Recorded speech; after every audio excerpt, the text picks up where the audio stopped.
பணத்தில் தடுமாற்றமே இருக்கக்கூடாது.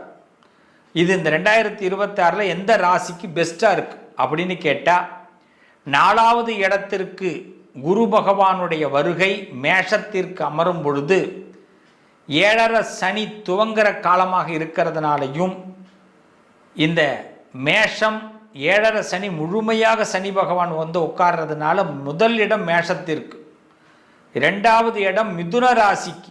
ஏன்னா 2வது இடத்துல குரு பலன் பெறார். கடகராசியில் குரு உச்சம் பெறுகிறார், அதனால 3வது இடம்.